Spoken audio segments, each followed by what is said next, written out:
Transmitter device activated. Coordinates set for Earth 2. Hey everyone, welcome to the Earth 2 podcast, your weekly exploration of the DC Comics multiverse and the legacy of their Golden Age characters through the Silver and the Bronze Ages of comics. I'm Peter Watson. I'm Logan McFarlane. And I'm David Steele. Welcome back. Thank you for joining us for issue 46 of Teen Titans, published on the 11th of November 1976. That's a mere just under a fortnight after the birthday of our very own Peter Watson. Ah, there you go. Uh-huh. So there. Even to this day, listeners, he's still 4 or 5 months older than me. That was a George Harrison quote mangling, by the way, listeners. Peter, would you like to tell everyone about the cover to issue 46 of the Teen Titans? David, I would be delighted to tell people at the cover to issue 46 of the Teen Titans Volume 1. Thank heavens. I know what you're waiting for. In the top left corner, it's the DC Bullet, but what colour is it this week? It is green, a green DC Bullet. I think it's the first green one we've had. Yes, update your spreadsheets accordingly, listeners. Yep, there's a scroll banner at the top saying Robin, Wonder Girl, Kid Flash, Speedy, Aqualad, Mal, the Teen Titans. 30 cents, number 46, February, and the production code is 30680. Approved by the Comics Code Authority. And now that all that's out the way, I can tell you about this majestic cover, which I really like. It's very, very cool. In the centre, you have the Golden Age Flash villain, the Fiddler. And can you guess what he's doing? Yes, he's fiddling away. His head is thrown back with his hair blowing in the wind, it looks like. And we know from that issue of Justice League that it's not actually his hair. He's actually bald and that's a wig, which I find hilarious because it's never ever referenced again to my knowledge. Interesting. Yes. So there's an orange background, quite a plain background, so David will probably hate it. Kid Flash is rushing in from behind to attack Speedy, it looks like, who's firing an arrow at him. My goodness. And in the foreground, we have Wonder Girl. It looks like she's karate chopping Robin in the neck. My goodness. Oh my goodness, indeed. And Robin's throwing a right hook at her as well. Oh, this is horrible. This is terrible. But why are they fighting? Well, I'll give you the Fiddler's dialogue, and that might give you a clue. Ha ha! Hearken to the Fiddler's music, Titans, as it compels you to kill each other. Blimey. No, I don't hate this cover. I quite You like don't? this cover. Oh, It's well, no, of course not. It's great. It's very different to that JLA cover that I was unimpressed with a few months ago. Because there's a bit more texture to it. There's a kind of fade. The orange kind of fades from the top to the bottom, so it's not just a blank white. It's right, as you say, that Donna's karate chop to Dick's neck looks vicious. It does. It's given real emphasis by the art team of Rich Buckler and whoever McLaughlin it is. Frank McLaughlin. But also, what strikes me the most about this cover is Roy firing an arrow at Wally. Mm-hmm. And it's about 5 inches away from his face. And Wally's charging right into it. Yeah, exactly. Logan, what do you think of this? Logan's not actually with his listeners. No. Spoilers. But anyway, no, I quite like it. It's quite dynamic. Good. A couple of very different foreign covers for this issue to throw up on the socials later in the week, listeners. So Exciting. make sure you keep your eyes open for them. Mm-hmm. And indeed, as we jump into the splash page at the start of the comic, I instantly recognise it as being on at least 2 of the foreign reprints that I have to share with you. But Okay. what we have as our splash page would almost work as an alternative cover image. It's a shot of a giant violin stroke fiddle flying through the air, and we can see some green and pleasant fields below, with the fiddler standing at the neck of the instrument, fiddling away, and the Teen Titans, the assembled Teen Titans of Wonder Girl, Robin, Speedy, Aqualad, Kid Flash, and Mal, all sort of jigging about to the effect of the giant notes which are emanating from the fiddle. But that's not all. Above them, there are 2 little sets of floating heads which are bobbing along inside some inverted giant musical notes. To the left of the splash image, there's a freaky, hippie-looking pair, a dark-haired guy in sunglasses with a big black hat, long hair, and he's with a brunette who also has glasses, and she's got a big blue hat, and they're labelled as Peter McCarthy and the Flyers. And to the right, they're floating heads inside another inverted note. A very homely, very next-door, preppy sort of young teenagers with the looks of it. A boy with very ordinarily styled brown hair and a girl with a sort of fringe and a bob, and she's got blonde hair. They both look very, very regular, just very wholesome and... Very Brady Bunch. Yeah, and a caption identifies them as... The Woodworkers. Right, so we've got all that in mind. Pete McCarthy and the Flyers and the Woodworkers. Now, think on those names and how they might be amusing plays and words as Peter gives us the next bit of captioning. Who is your favourite singing combo? The Captain and Tennille, Donny and Marie Osmond, Tony, Orlando and Dawn, or some other? No matter who, you can be sure they're on the Fiddler's list of unfavourites, which explains why that villainous violinist has embarked on a series of crimes to torpedo the greatest concert in the history of popular music. Mayhem not even the Teen Titans can stop as it builds to a crescendo in The Fiddler's Concert of Crime. Yes, the Fiddler's going to turn up and wreck Band-Aid. Oh my goodness. No, he's going to turn up and wreck Live and Loud at Hampden in 2003. That was the greatest concert experience I've ever had. Or was it? Listeners, what was the greatest concert experience you've ever had? Write in and tell us. Peter will tell you where to address it later in the episode. So yes, we get the credits for this issue. Story Bob Rusakis, art Irv Novick and Joe Giella, editing Julius Schwartz. Yes, so this is dated very precisely, isn't it, listeners? Talk of Captain and Tennille and Donny Marie Osmond, Tony, Orlando and Dawn. Is that the first time they've all been mentioned on the show? Yes, they're all making their Earth 2 podcast debuts. Yes. But bear that in mind, listeners, that those very clear, recognisable mid-70s icons are mentioned by name and some others are only alluded to. Anyway, we kick off. Oh, it's a beautiful evening pink sky with some pale blue clouds drifting. It's a very tall, rotund building which is captioned The Colosseum. In the days of the Roman Empire, stadiums such as this were the scene of fearsome battles between men and beasts. And then we shift location to a contrasting image of a very modern-looking, flat, round installation, which is captioned The competitions held in this latter-day American counterpart are not so violent, with the exception of this, where preparations for tonight's big show have been interrupted by an impromptu violin solo. So outside this building, there's a sign that reads, Tonight for the first and only time, the two greatest rival groups in popular music, Peter and Laura McCarthy and the Flyers, and Kathy and Ricky Woodworker, in a battle of the bands. And then we jump inside and we see the Fiddler, as Peter was alluding to the impromptu violin solo, the Fiddler standing on top of his epic big Fiddler car, which I'm sure he had that time he was hassling Jay Garrick a while ago. He's standing on top of this, he's violining away, and we can see all the musicians in the room hitting each other with their instruments and smashing their instruments up. As all this chaos is going on, the Fiddler says, That's it! Dance to my music! As you demolish that junk you call musical instruments.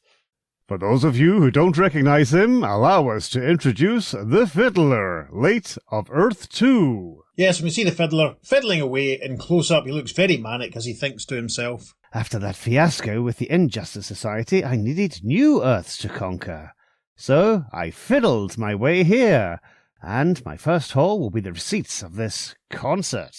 And there was an asterisk there at the mention of the Injustice Society, and that takes us to a caption which reads, As seen in All-Star Comics, issue 63, or indeed a previous episode of this podcast. I'd forgotten that he was involved. It was that one with Solomon Grundy, wasn't it? Yes. Guess what, listeners? There's another caption. More recognizable are two Teen Titans making the scene, Speedy and Mal. And that's why Logan has joined us. We see Speedy and Mal running into the venue. It could almost be me and Logan running into SWG3 or the Hydro of the garage, couldn't it, listeners? Roy reaching for an arrow as Mal says that old fogey's music is driving everybody insane. Speedy says, Our best bet is to drown him out. And we see the notes floating all around them, and then we see Mal with the weird device he has in his left hand, bring it up to his lips as he blows and says, I don't need any excuses to blow my horn, Speedy. So yes, this is Mal the horn blower. I don't know very much about this, honestly, because obviously we did issue 44 recently, and Mal dressed up as the Guardian in that issue, and then we didn't read issue 45. Neither of us have read it in preparation. So Mal now has this horn. That's probably all we need. We'll just work it out as we go along, shall we? Let's see what this horn does as he blows it. Yes. Mal blows, and it makes this fascinating sound effect that Peter's going to do for us now. Gosh. And as Speedy fires an arrow, he says, Allow me to harmonize with the siren arrow. Yeah, and this siren arrow is radiating sort of pink waves, and it also generates an amusing sound effect that Peter's going to do for us now. And suddenly, all the musicians and stuff basically return to normal. We see one guy with red hair holding a sheet of music and a piece of wood in his hand, and he says, What? Why did we tear the Colosseum apart? And another guy with a great moustache and a Master of Kung Fu headband and long black hair, he's holding what's left of his guitar as he says, Why'd I smash my electric guitar? And we see the fiddler in the background, and he says, Ah! Those young do-gooders are interfering with my plans! This calls for an encore. Everybody, into your dance! And he starts fiddling away, then he gets into his fiddle car and drives off thinking, While I head for the exit, while those two will have a dance marathon take place on their heads. oh my goodness. Yes, we see what's left of the crowd and presumably some of the other musicians all starting to wave their arms and jiggle about as Roy and Mal look on, and Speedy says, Looks like those crazies are about to dance us down. he pulls another arrow, fires it towards them, unleashing a cloud of green gas. And then Speedy goes on to say, My gas arrows are stopping a few. and Mal again blows on his horn, which makes this sound effect. And he says, and my horn's blown back some others, but not enough, because the crowd has caught up to them, and Roy and Mal have been knocked to the ground, and they're being stamped upon. Speedy loses his hat and everything. Mal trying to push them off. It's horrendous. Meanwhile, in the cavern headquarters of the Teen Titans... Yes, we see Wonder Girl, who's standing, Kid Flash, who's sat down, looks like he's massaging his ankles, and Aqualad, who we didn't see in the last issue, I don't think, and he's got some kind of device in his hand. Donna, Wonder Girl, is saying, I'm still pushing for an island to serve as our new headquarters, which Kid Flash says, and I favour an HQ in the heart of the city, atop a skyscraper. And Aqualad says, How about a secret undersea sanctuary? and then through an open doorway we hear another familiar voice. Hey guys, since it's my Guardian who's springing for it, I'd like to make my own pitch. And there's an asterisk at Guardian there, which leads to a caption that reads, Translation for newcomers, Bruce Batman Wayne.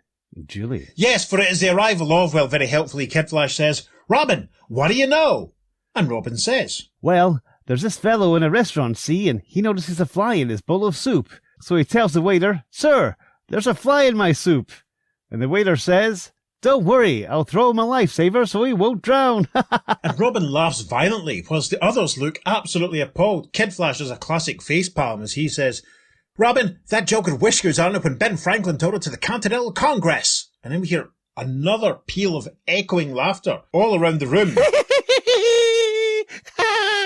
As Aqualad says, Listen to that. Somebody obviously thinks it's a riot. yeah, but who? Says Kid Flash. You bring your own canned laughter, bird boy? Not quite. A new applicant for membership. And he gestures towards the door and says, Allow me to introduce the Joker's daughter. and there she is. We haven't seen her for a while. Of course, we met her in the pages of Batman Family a few months ago. Wonder Girl is appalled. She yells, what? And Kid Flash says, didn't you have a run-in with that loony Robin? Obviously referencing our earlier episode, as Dick says in the next panel. Several times, but I found out she's no loony. She's really Jula Dent, daughter of Two-Face. And the lady in question chips in with, All part of my campaign to win membership in the Teen Titans. Wally gets a close-up as he says, well, I don't know about the others, but I'm going to need a lot more convincing before she gets my thumbs up. Let's wait till Mal and Speedy show up and, speak of the devil, Mal and Speedy walk in looking very dishevelled, uniforms, shirts torn, etc., as Mal says, and you can break out the first aid kit. Plus a couple of fresh costumes for the both of us. Kid Flash continues, what's the matter, sports? Get mobbed by rock and roll groupies? And a very grumpy-looking Roy says, Very funny, Twinkle Toes. I wish my Great Frog Band had that many fans. We had a run-in with some clown calling himself the Fiddler. yes, Roy's band Great Frog. I think we talked about that previously when they were mentioning that issue of Action Comics when we did the last issue of Teen Titans. Anyway, Kid Flash speaks again when he says, him? I wonder if it could be the same violin villain that Flash battled on Earth 2. And an asterisk takes us to a caption that reads, Way back in Flash 123, Julie. Or indeed, a very, very early episode of this podcast. Indeed. We see Mal and Roy are removing their torn and damaged clothes as Mal says, whatever. All I know is he's hot under the collar about that concert at the Coliseum. And then we see Donna, massaging Speedy's shoulders, or is she applying some kind of dressing? It looks, yes, because we can see the first aid box on the table beside her, yeah. And Roy goes on to say, When Mal and I tried to stop him, he turned everybody on us and, hey, who the blazes are you? he has just noticed the Joker's daughter, obviously. While introductions are being made at Titans headquarters, we'll fill you in this concert that may or may not make history tonight. One of the hottest groups around is Peter McCarthy and the Flyers. Their records all turn to gold, and their personal appearances bring in even more gold.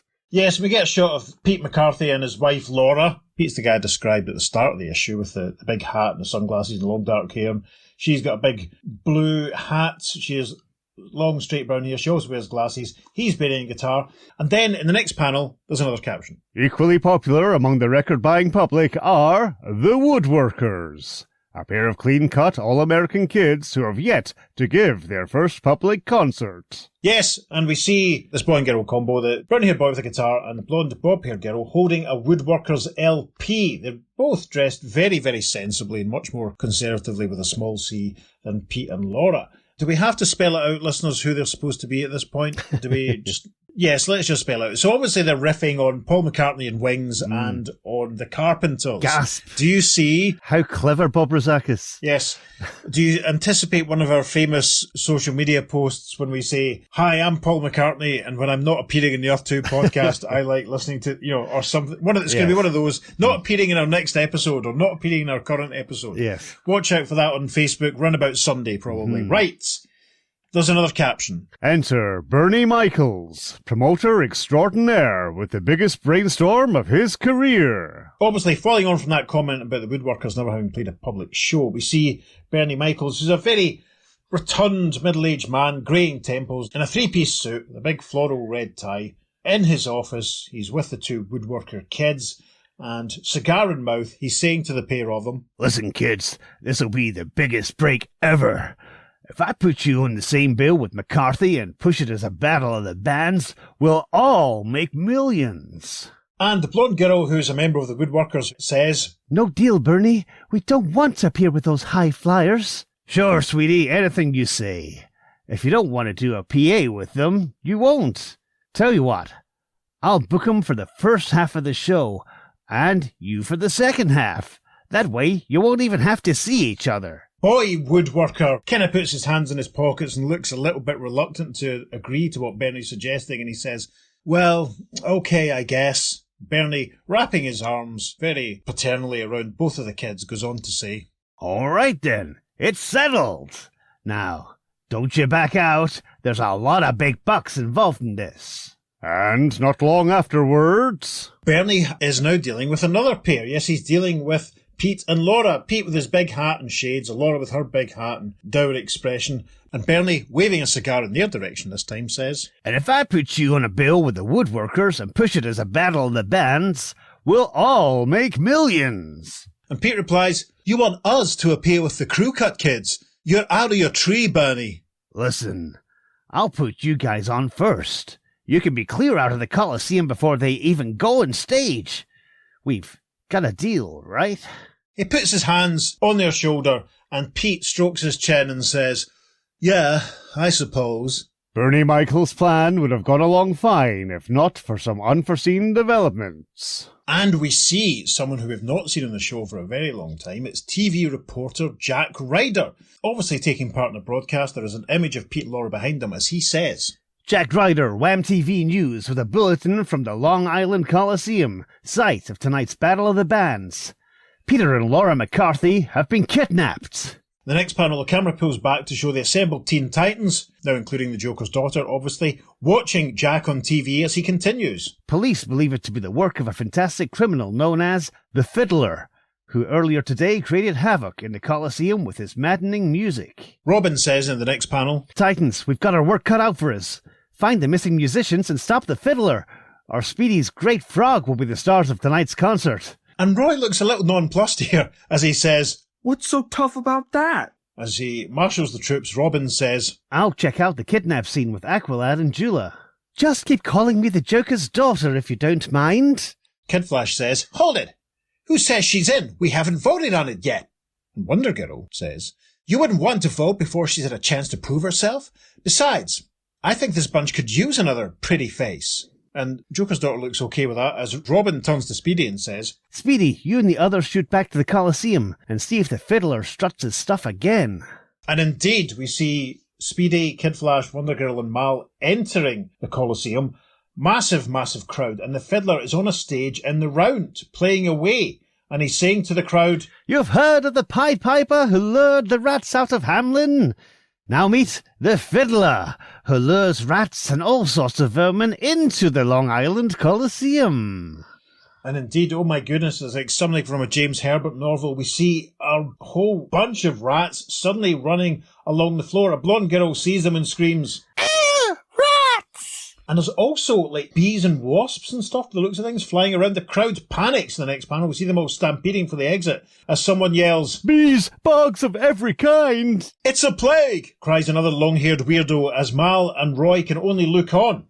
Rats all over the place, as in the next panel, we see Mal, and this is where Peter and I's lack of preparation really nips us in the backside, as we see Mal blowing on his horn, which makes this noise.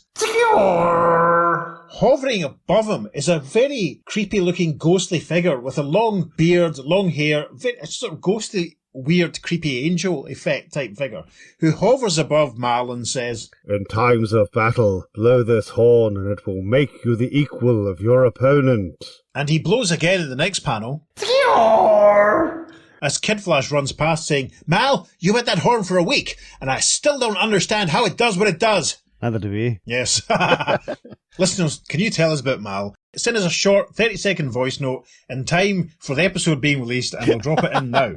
This is great. I wish Kid Flash had been the hero of the first James Herbert Rats novel, because a lot of people might have made it. We see Kid Flash running along, and he's saying, "I'll whip up a super speed backwash to pick up these pests." And we see him carrying all the rats along behind him. I'm going to have to send a photograph of this to my sister and to Carl, my former HMV manager, because we used to talk about James Herbert books all the time. Anyway, top of the next page, as Wally is running along, carrying the rats in his wake, Roy fires an arrow in front of Kid Flash, saying, "Add to the roundup these net arrows." and Kid Flash keeps speeding forward, dragging the rats as he says, "As I turn on some body English to vibrate myself through the net without being caught, and at the same time bag these beasties." And indeed, all the rats are caught up in the net. Useful. In the next very dynamic panel, which is definitely going to make it onto the socials if I've got anything to do with it, Roy is almost in silhouette, and we see indeed the Fiddler in silhouette, Roy pulling another arrow, as Wonder Girl standing behind him notices, "Killer bees,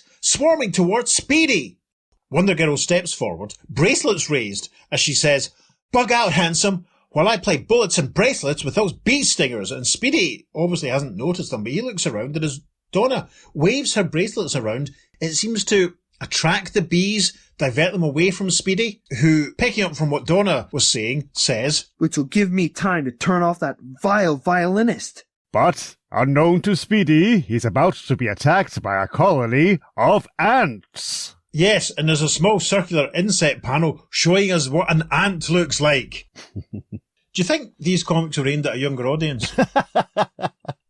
No, they were aimed for guys in their 50s like us. Suddenly, in the next panel, Roy is completely covered in the swarming ants. He tries to bat them away, crying, "Yow! Ants in my pants! I'm firing wild!" yes, and he unleashes the arrow that he had prepped, which flies towards and strikes Wonder Girl with a Thunk! and she exclaims, "Ugh!" Top of the next page, Kid Flash runs forward saying, "Donna!" to try and help her, but the swarm has seen him. Mal cries, "Kid, look out, the bees!" And then with a Zong! the bees, almost as one, strike Kid Flash square in the chest, knocking him over as he yells, "Ah!" We turn back to Mal, who's saying, "With Speedy occupied by ants and Twinkletoes zapped along with Donna, it's 1-on-1 now. Me against the Fiddler." And once again, the hornblower sees the Angel of Death. Yes, Mal looks up and sees the ghostly figure pointing towards him as it says, "Lose just one battle to anyone, and you die." Mal brings his horn up to his mouth as he thinks, "Gabriel told me this horn would even the odds for me. I hope that means it'll neutralise the power of the Fiddler's violin." And again, he blows, and it makes this noise. I'm just in it for the sound effects, listeners. I don't know about you. A caption reads, Each determined to control the vermin onslaught, the two fight a musical duel. there is a shot of the Fiddler fiddling.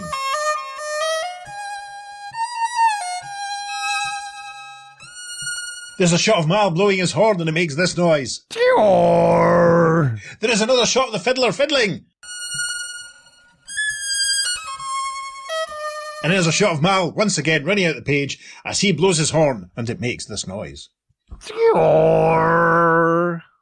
We're continuing the 5th page following. Anything interesting? Adverts for the Rudolph. Was that a tabloid? I suppose it must have been if it cost $2. It's a jam-packed holiday edition, yes. 8 pages of puzzles and games. We're approaching Christmas 1976, and over the page there's an advert for the 13th issue of The Amazing World of DC Comics and for the 1977 Super DC calendar. Mm-hmm. Pages from which I have already shared on our socials.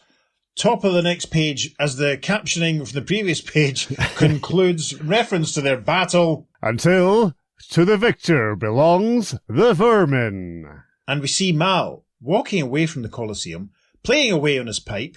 I'm leaving a pause for a pipe playing sound effect here. Astonishing. He's wasted, isn't he, listeners?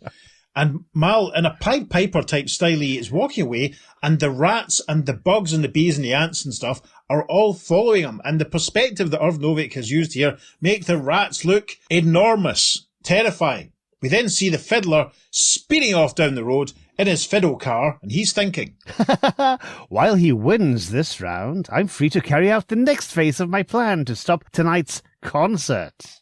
We'll check out the fiddler's next caper after we check on one previously attributed to him, as Robin and company investigate the kidnapping of Peter and Laura McCarthy. Yes, we see Robin and Aqualad and the Joker's daughter standing in a hotel room with a plainclothes police lieutenant.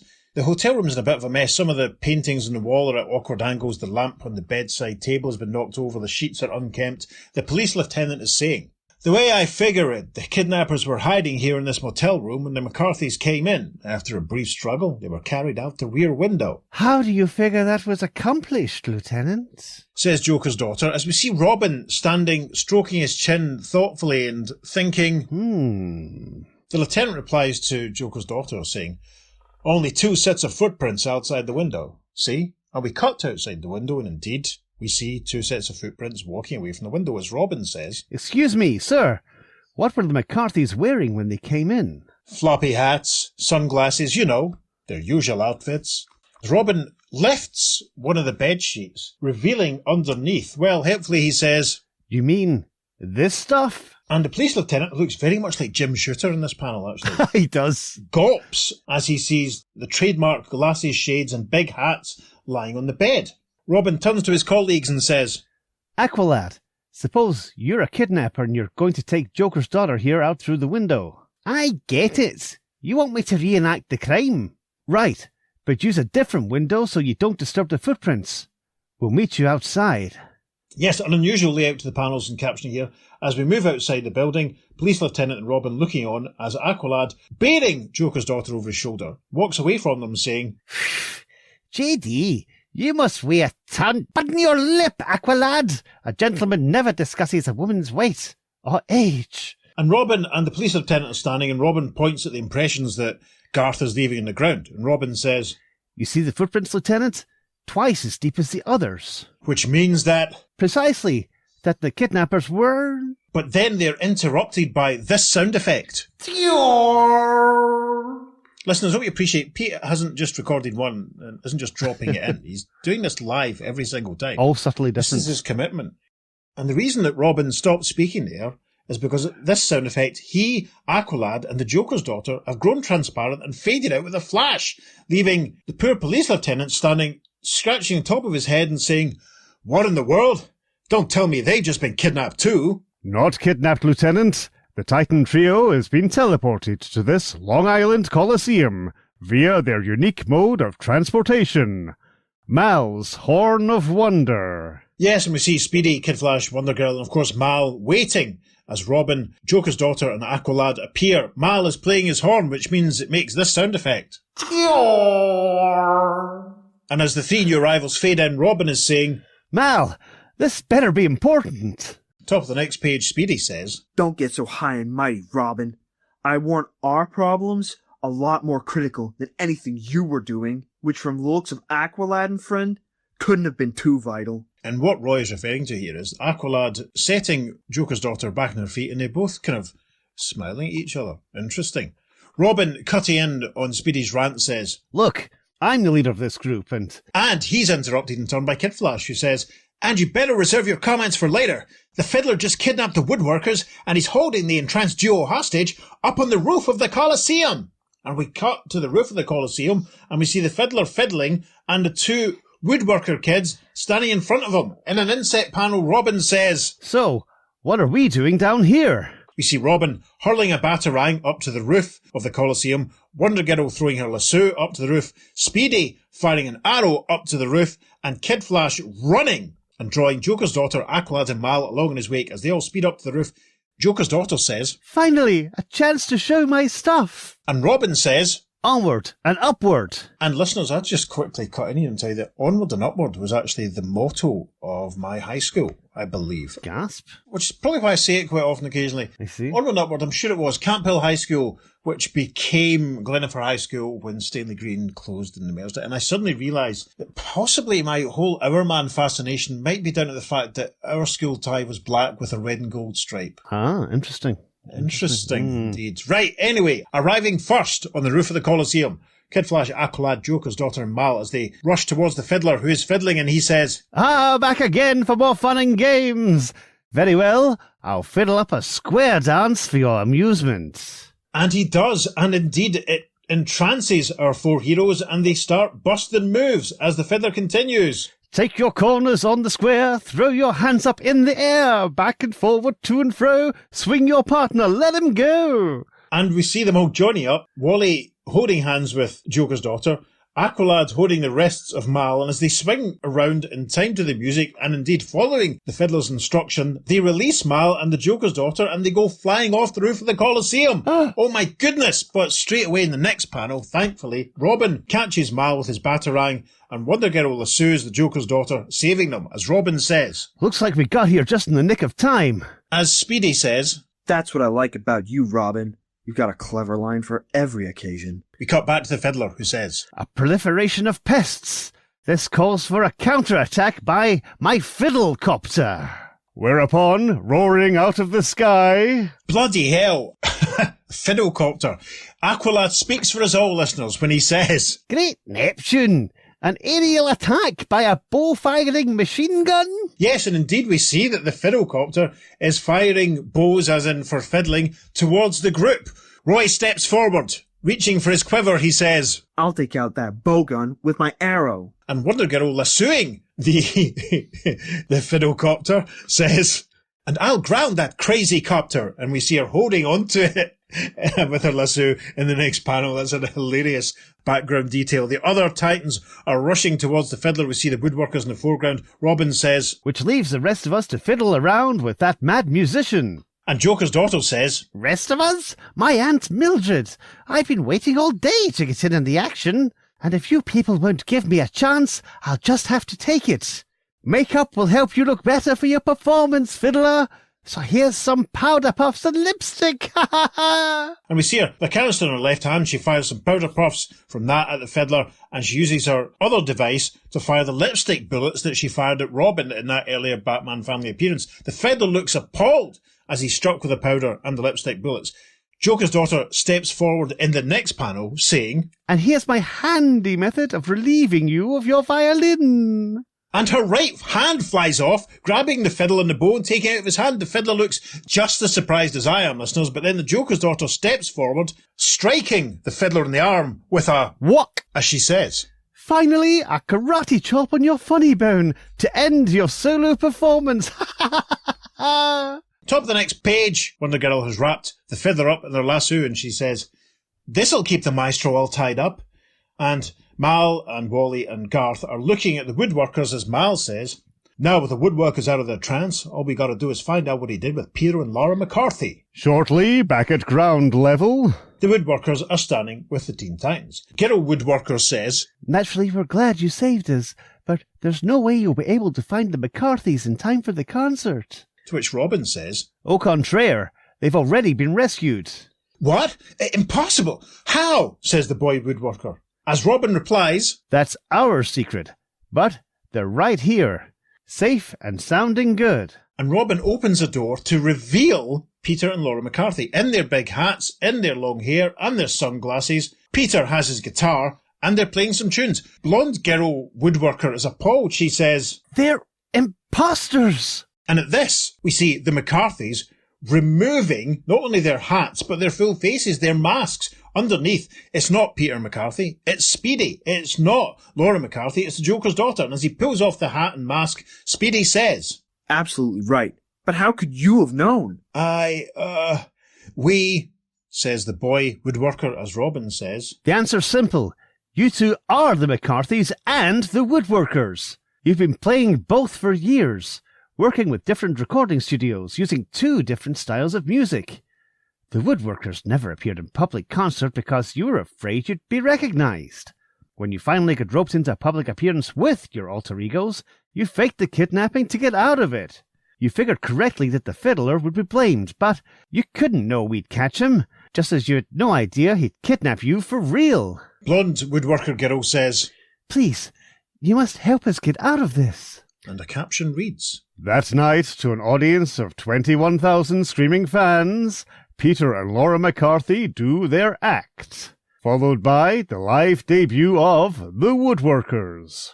Yes, over a couple of consecutive panels, we see some young kids watching Pete and Laura on stage, Pete with his big hat, Laura with her big hat, and then the 2 woodworkers, blonde girl singing into a microphone as her sidekick plays his guitar. And then, for the grand finale, Peter McCarthy and Kathy Woodworker join hands, turn away from their cheering fans for a moment, and suddenly it is Ricky Woodworker and Laura McCarthy who face a stunned audience. Yes, they've switched into their alter egos, and what looks like Roger McGuinn from The Birds is watching, and he looks appalled as another bit of captioning returns. And the world of pop music will never be quite the same again. And that could be the end of things, listeners. But there is a scroll caption which reads, Epilogue. Teen Titans Headquarters. Robin is reading from a newspaper as Aqualad says, The footprints showed that the kidnappers couldn't have been carrying anybody. The McCarthys left under their own power, alone. And Robin says, Right, plus the fact that the hats and glasses were under the bed cover.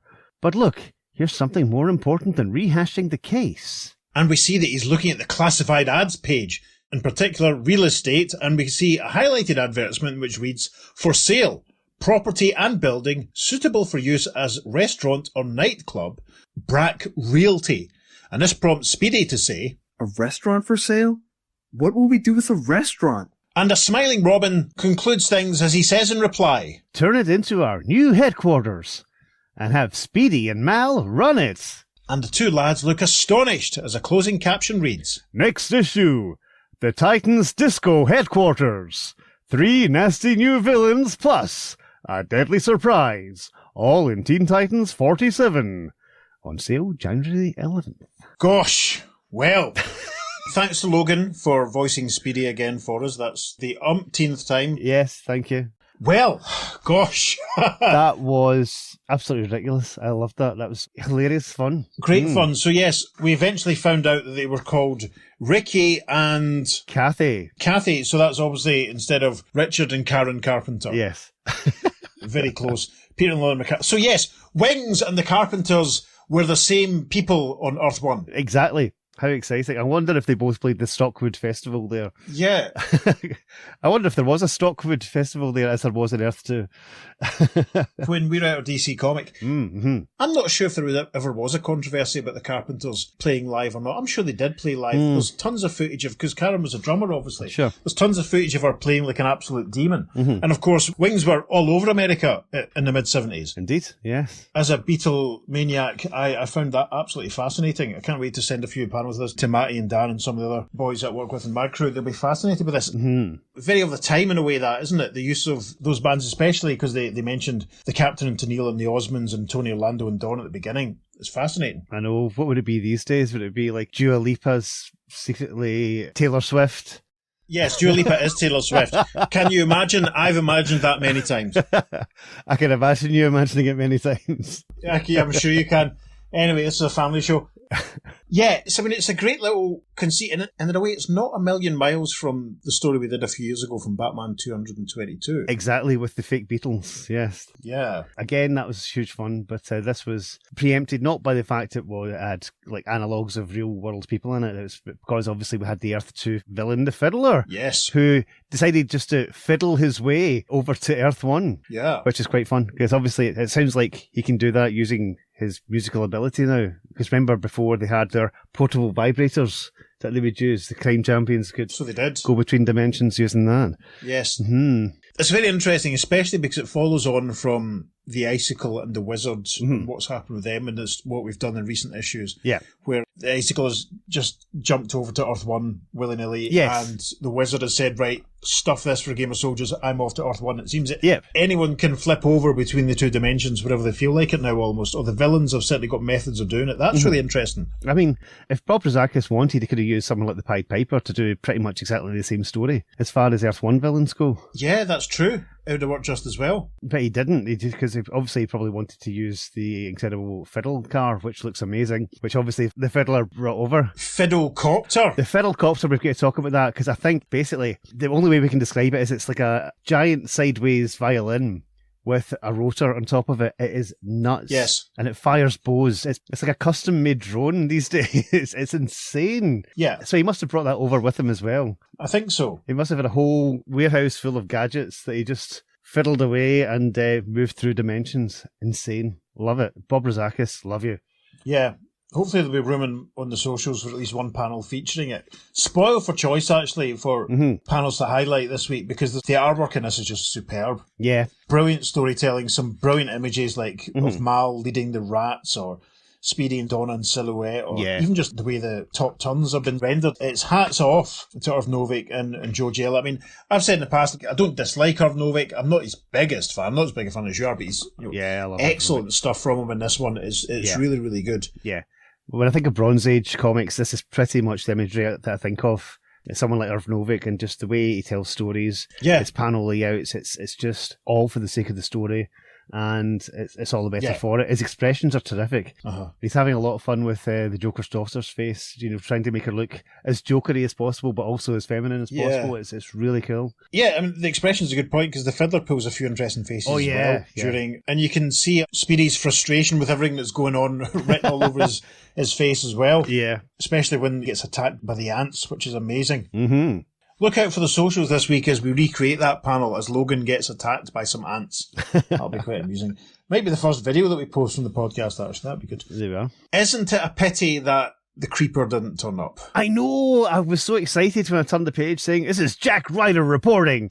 And I thought, excellent, we're going to have a lovely crossover with the Creeper. You've got Joker's daughter there as well. Imagine those two meeting up and they can have a laugh off. I'm imagining it right now. That's hilarious. But yeah, that would have been brilliant. Such a shame. That would have been, I think, better than brilliant. That would have been really, really... I mean, I can even see it sort of fitting quite easily. The Creeper basically would have jumped into the hotel room or something and said, I'm here to help, and then joined in with the final battle a little bit, and then being completely astonished, and maybe Jack Ryder reporting on it all at the end. Yeah. I entirely agree, but it seems like a bit of a strange character choice for Jack Ryder to report on this supervillain crime and then to not have the Creeper show up. Yeah. Was Jack too busy with other stuff? Could he not get away?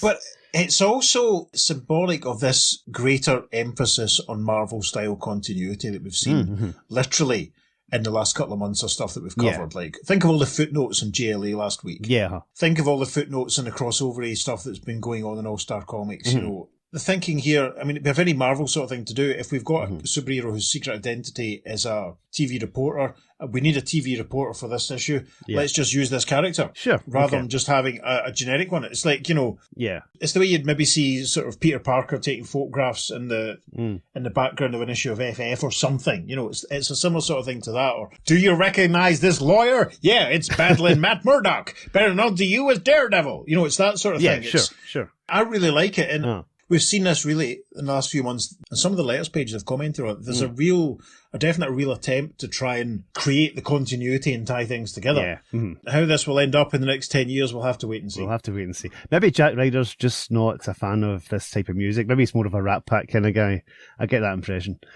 And he's thinking, do you know what? Leave him to it. I don't know. I mean, if you think about the weird party that he went to where he got his whole situation sort of kicked off. Oh, yeah, maybe. Yeah, I don't think he's that much of a square. Yeah, okay. And certainly the Creeper is totally the punk scene. So, yeah. Sure. Oh, gosh, that's a great idea. Yeah. Wow. Mm. I think the Creeper, he was just in a Superman special or something recently, wasn't he? I know he was in Shazam Yeah. a few months ago. Mm-hmm. Blows my mind. The Creeper's such an interesting character. Why is he not in permanent publication? This is why we need anthology books like World's Finest or Adventure Comics again, so that characters like this can take a turn. Can shine. DC Comics, if you're listening, give us a monthly anthology book with rotating cast of characters, etc. Next year, let's have Showcase 27. Yeah. God. Perfect. Yeah, exactly. Showcase were great. Anyway. Yes, tangent. Deeply, deeply amused by the Beatles and Carpenters thing, I have to say. It was great fun. Yes. Very enjoyable. Mm-hmm. Before we get to the letters, we'll just hold our hands up and say, yes, apologies for not doing the prep and digging into what was going on with Mal. Yes.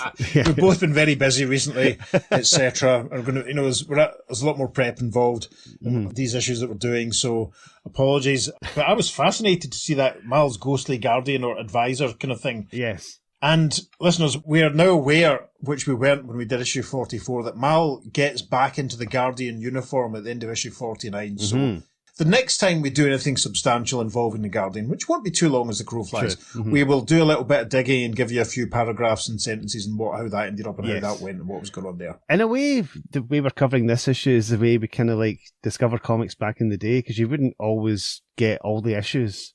So it's like the last issue of Teen Titans we got was the one where Mal was the Guardian, and then the next issue of Teen Titans that we found was this one with the Fiddler. Yes. And in our heads, we had to try and piece the continuity together. Yes. Because, as we said, we haven't read the issue in between, so we don't know what happened there, but your brain says, okay, so this is the new status quo, this is where we're going, and editor's notes explain things. You had the Angel of Death there saying, oh, if you lose, you die.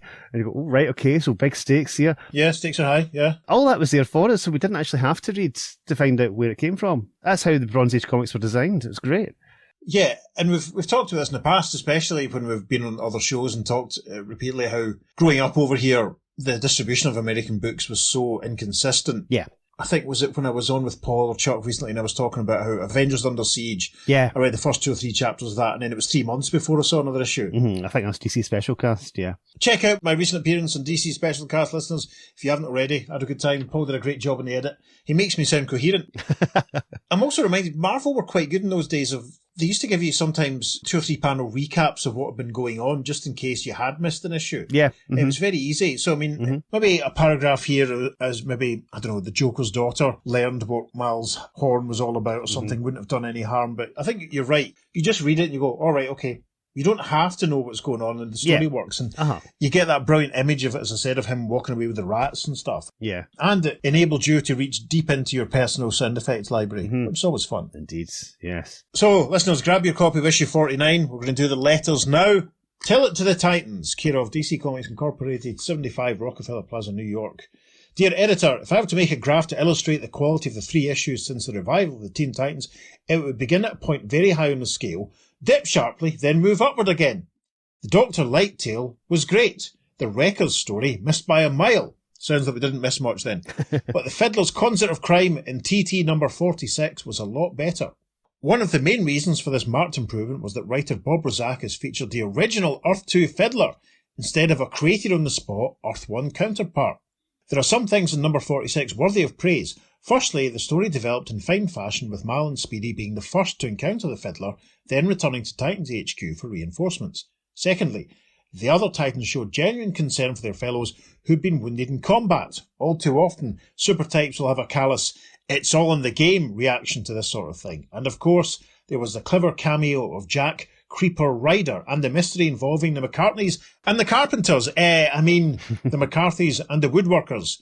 It all added up to a splendid show, one that was well worth the price of admission. I see what he did there. And that's from Ed via Roanoke, Roanoke. Virginia, I'm guessing. Roanoke, Virginia. Someone can tell us if we've got that wrong. No editorial response, but, again, it makes me think Peter's point there about getting the Pied Piper involved. A cross-dimensional team-up might have been quite good. Yep. But anyway, the next letter goes like this. Dear Editor, The Fiddler's Concert of Crime was a pretty good story. I never would have figured out that the woodworkers and Peter McCarthy and the Flyers were the same people. Nice touch, that. However, some of the stuff just didn't fit into the flow of the story. The vermin in the Colosseum, for example. But why can't Aqualad have a better role? Justice League writers can work Aquaman into the story, so why can't you do it with his protege? Now for the biggie. Jula Dent, the Joker's daughter. She's a good character, or rather, she would be if she could have a new costume and a new name. I'm all for keeping her under those conditions. Besides, we need all the girls we can get in the Teen Titans. But I still want to know what happened to Lilith, says Pam Sayer from Dearborn, Missouri. Editorial response. As you've seen in the past few issues, Aqualad's been getting a bigger part in the stories, despite the fact that he spent most of the time lying unconscious. Oh well, okay. Like our man has been in All-Star Comics recently.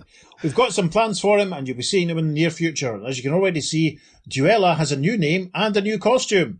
And as far as Lilith is concerned, read on. So there we go, listeners. Oh, okay. Your local Teen Titans podcast will deal with all of that for you, but we'll tell you that if you look at the cover of issue 49, Joker's daughter is now identified as a Harlequin, but of course Peter probably told us that when we did that episode. Mm-hmm. The next letter goes like this. Dear Editor, the use of the Fiddler as an antagonistic foil for the Teen Titans in number 46 resulted in what might be termed a cutesy plot, one of those affairs in which the writer creates a handful of characters who are entirely fictional.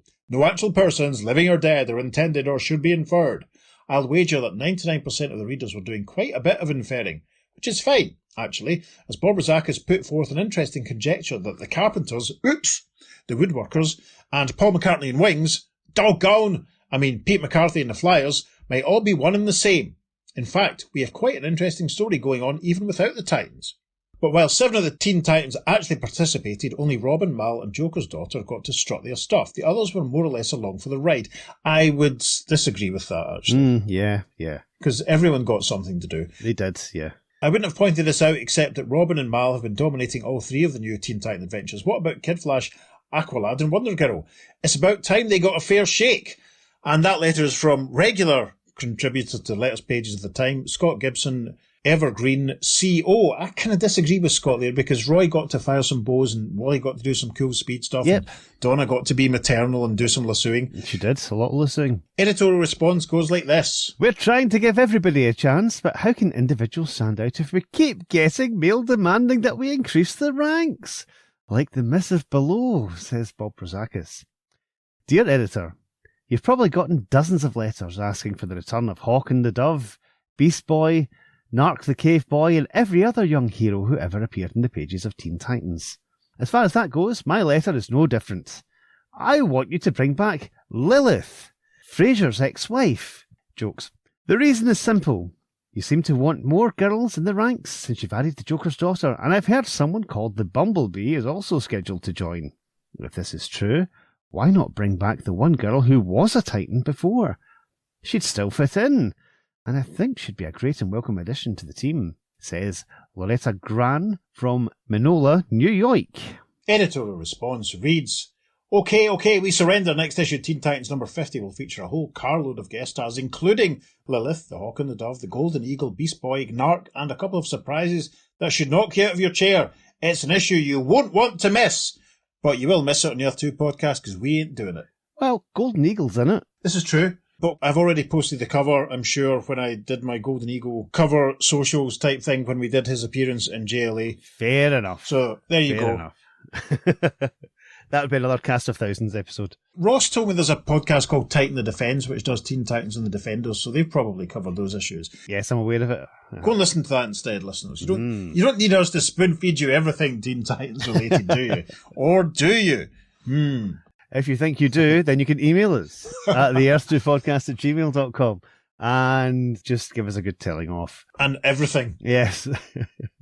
You can also follow us on social media because we're putting up some lovely bonus material for this and indeed every episode, including some amazing shots of that fiddlecopter. That's to be seen to be believed on Facebook, Instagram, and Blue Sky, which is where the fiddlecopter flies. We're at the Earth2 Podcast, and on Twitter we're at podcast_Earth2, and it is, of course, the number 2 for all of our socials. It certainly is. If you're enjoying what we're doing, please consider going to wherever it is you receive your podcast and leaving us a positive review. I'm told such things are good for our visibility and such like. Or you could consider going to our coffee page, stroke comic page, and buying Peter the price of a beverage stroke publication. That would be lovely. Now, listeners, since we last recorded or last spoke to you, we found out we won an award. We did indeed, yes. We were encouraged by a member of our recurring cast to enter the Indianapolis, that is, Popcorn Podcast Awards, and would you know, we won the comic book category. And this was all based on the quality of what we're offering and also the sound and technical quality. So I'm giving all credit to Peter in this instance. Well done, Peter, for doing such a good job that the judges at Popcorn gave us enough points that we won our category. Well done, sir. No, it's a team effort, as always. You had to submit an episode and give them what you thought were the best 5 minutes that most represented you. So I spent ages trawling all their episodes to see what I could find. Yes. That I thought was a good showcase. And in the end, I suggested we submit to the Christmas episode that we did last year. That amazing story featuring the Sandman teaming up with Santa Claus. It was exciting. Yes, the Sealmen's War on Santa Claus didn't publish Sandman. Yes, it did very, very well. Obviously enough. So, yeah, thank you to everyone at Popcorn. If you're listening, that was very nice of you, very kind of you. Yes. Maybe we'll enter again next year. Or maybe any of our listeners, and I know there are a few who have their own comic book podcasts, could enter, and we could all have a battle and see who's going to win between us. Wouldn't that be fun? Oh, on that bombshell. Yes, challenge extended. I've been Peter. I've been David. See you soon on The Your Two F2 Podcast. Transmatter cube activated. Return coordinates set for Earth Prime. Donna's karate chop to Nick's... To Nick? Who's Nick? Oh, there's the phone. I'll wait till the landline stops. Okay. Someday the landline will end. Perfect little outtake package for you there. Everyone's a critic. Yes, landline going. Nick, what? Landline going, yes. Okay, what we have is almost an alternative cover image. What we have is almost an alternative cover... Said it again. What we have is almost an alternate... Oh dear, it's going to be one of those days. What we have for a splash page is almost an alternative cover. Why do I keep saying cover? It's not even a word. It's because I'm trying to say cover image, that's what it is. Titans, we've got our work cut out for us. Find the missing museum? Titans. Yes. We've got our work. One of our museums is missing. Yes. We don't care about Pete and Laura. We've got to find this museum that's missing. It'll be the art galleries next.